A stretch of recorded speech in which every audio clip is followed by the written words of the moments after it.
Hello dear students, in this video tutorial we're going to cover the email server concept, and we're going to do the simulation on Cisco Packet Tracer with the email accounts and email server itself, right?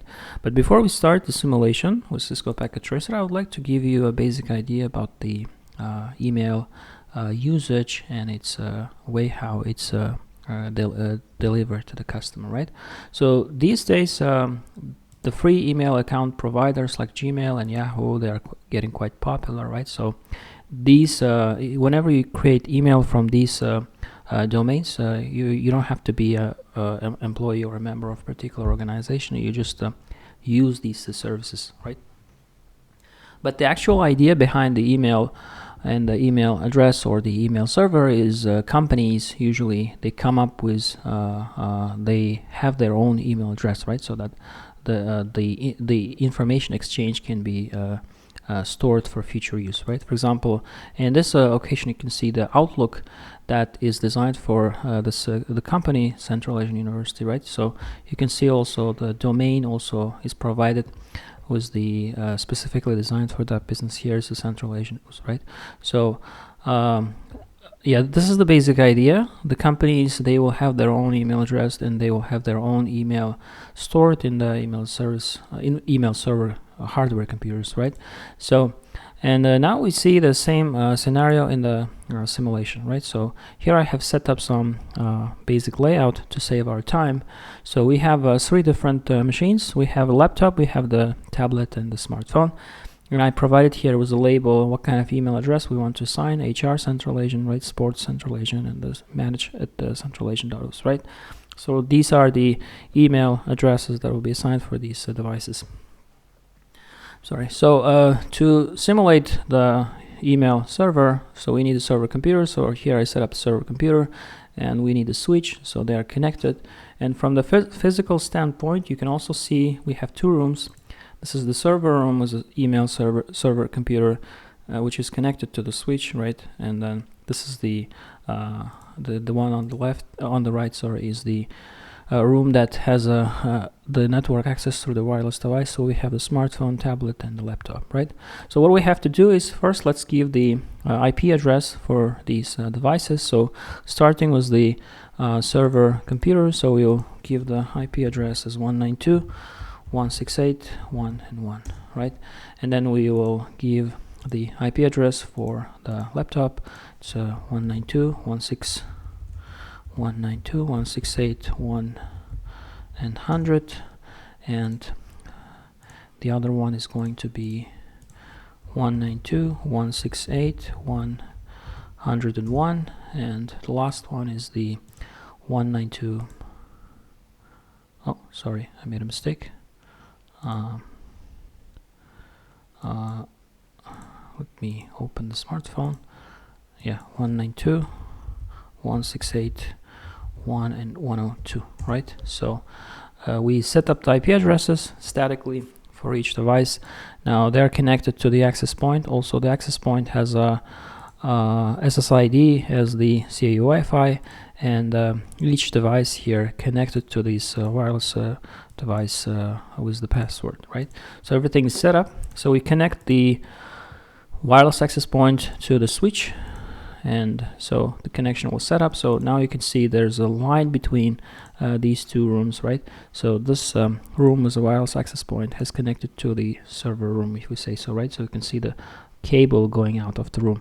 So the connection is set, right? So connection is set and ready. Now we have to do what? We have to configure the email server, right? So we go to the email server, and as usual, this is the window for the server computer. So we have to go to the services, and we have to technically it's not that necessary because we are only dealing with the email, but I would better recommend you to turn off the rest of the services except leave the email service, turn it on.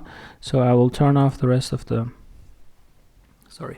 services, and email will be turned on, and FTP and IoT will be turned off, right? So we are on the email section, right? So we are on the email section.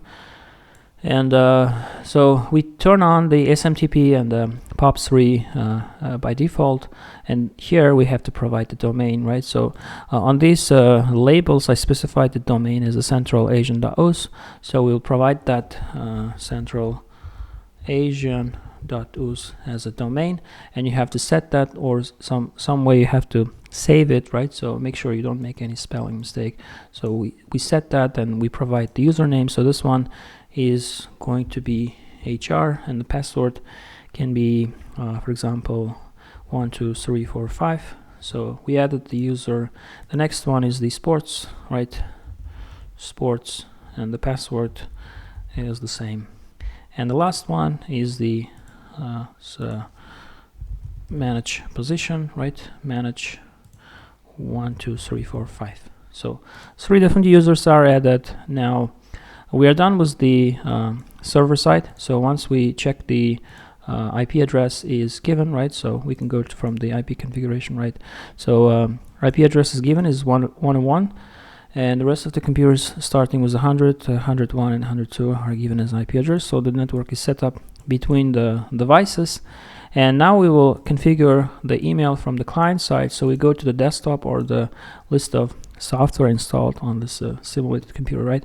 So we go to the software called email. So we go to the software called email, and here we have to provide the credentials, right? So starting with the laptop over here, so we're gonna say it's let's say HR user, right?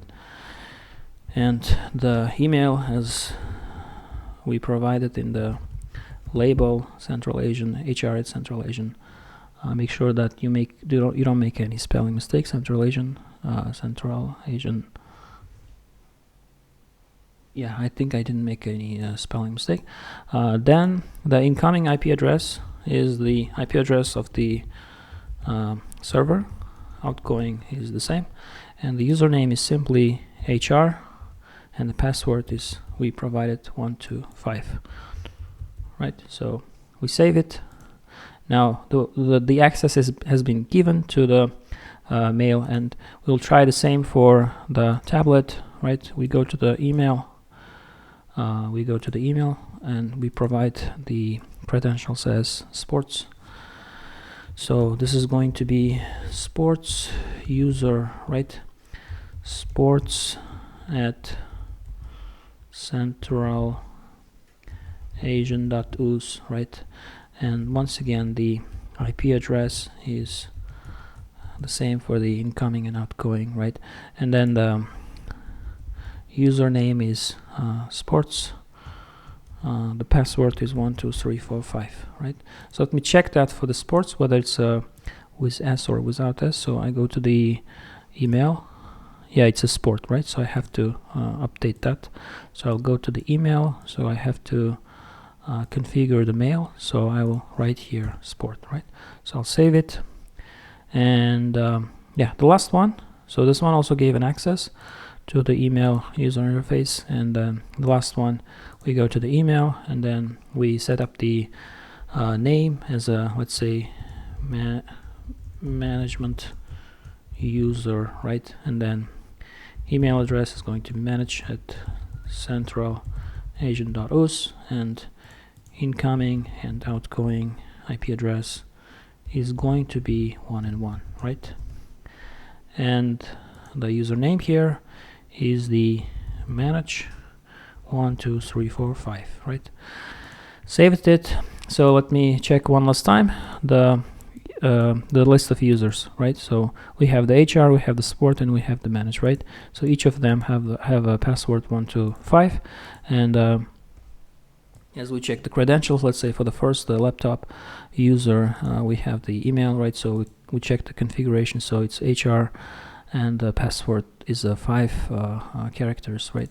So we go to the last one, right? And which is the manage. So we go to the email, and then we can see the configuration of the mail, and it's the manage and the 5 characters. I hope I didn't make a spelling mistake on typing the password. So we'll try to send the email. So standing from the HR Central Asian, so we'll try to send the email to the let's say sports and manage, right? So we will type the email address. So it's a sport at Central Asian.us, right?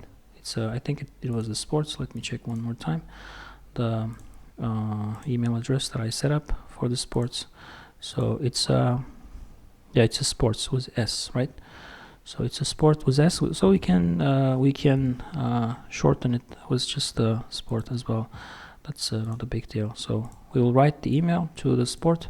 So we have to retype it from the beginning. So we're gonna say email to the sport at Central Asian.us,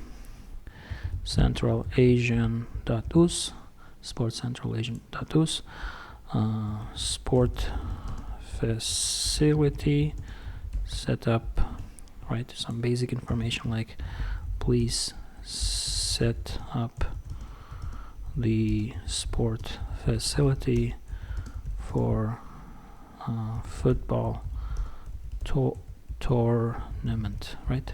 So I think I didn't make a spelling mistake on typing, right? Anyway, so we'll send the email, and here you can see the email sending has become successful, right? We'll try to send one more email, right? So we'll compose another email.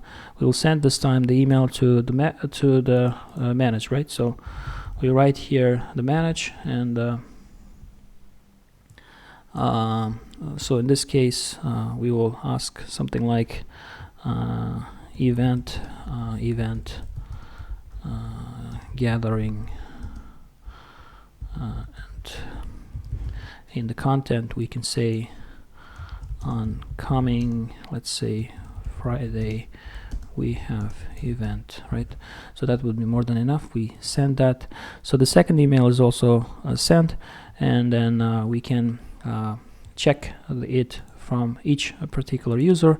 So we go to the tablet, so we can go to the tablet, and here on the tablet we can see, so there is no a button called inbox here, so you have to press this receive, right? So which plays the role of the inbox. So you click receive, and here you can see you have an email from the HR, and you can also reply to this email. For example, we can choose the reply option.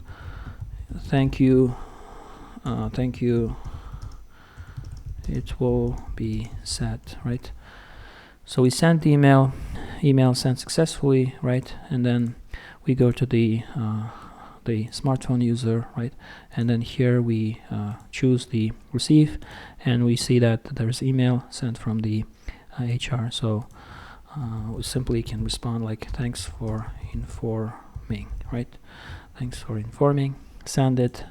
And now two emails have been sent back to the first account, which is the HR, right? So we can go to the HR's window, and we can see that two replies, or sort of emails as a form of the reply, have been sent back. So this is the first reply, and this is the second reply. All right, this is the overall structure of the email server. So you need to have a server computer that is configured, that plays the role of the server, and then you need to switch for that connection setup. And then you can either have the wired network or wireless network, it's up to you.